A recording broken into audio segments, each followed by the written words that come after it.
So yun, magandang umaga mga ka-GTV vlog.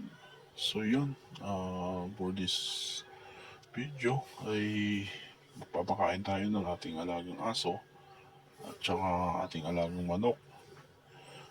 Sa yung manok pala ay ano po yan, na panalunan ng aking anak sa yung ano, yung pagbunot-bunot sa labas ng school.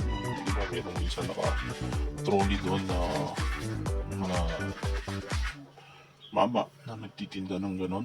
So na panalunan niyo po yan, yung dalawang sisiw yan dati. Kung nalagaan ko na, ay yan, napalaki ko, nabuhay ko sila. Meron po kasi yung mga nauna na hindi ko masyado binukusan, so namatay.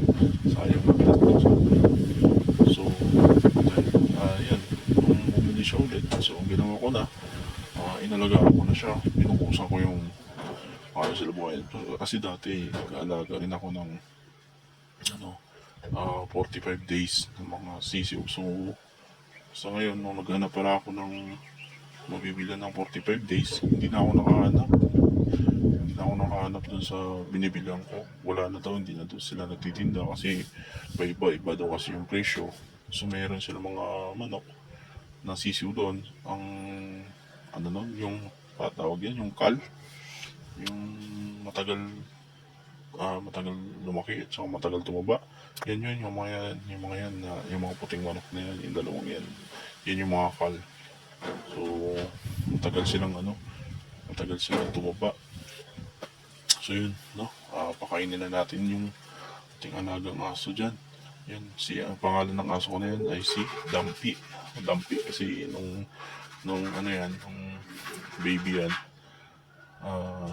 yung panganay ko, nanonood sila ng Humpty Dumpy. So yun, na pangalan niya ng Dumpy. So yun, naging Dumpy na yung pangalan ng aso ko na yan. So yan, makulit po masyado yung aso na yan.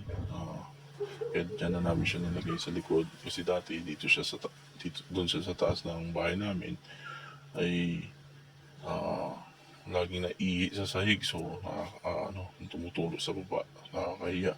So ang ginawa namin, nilagay na namin dyan sa baba para dyan na siya mag-stay. So yun yung bahay na yan. Yan po yung tinitira namin dati.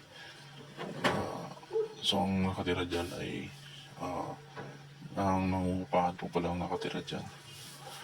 Balik kumpare ko na rin kasi ninong na po siya, ninong siya ng aking bunso. At yan, maraming salamat sa panonood nyo, no? Sana patuloy nyo suportahan sa aking maliit na YouTube channel na GTV Vlog. So support na lang guys, maraming salamat ha. Thank you so much. Yan. So yan, papakainin naman natin yung ating mga alagang manok. So yan, hindi pa kasi ako nakabili dyan ng kanilang pagkain. Ang gagawin muna natin ay yung kanin muna. Habang hindi pa tayo nakakabili, siguro mamaya bibili tayo para makakain din sila ng kanilang pagkain. Yan. Matakaw rin kasi kumain yung mga yan kaya mabilis maubusan. So yung tutusin, lugi na nga ako dyan sa pagkain nila dyan.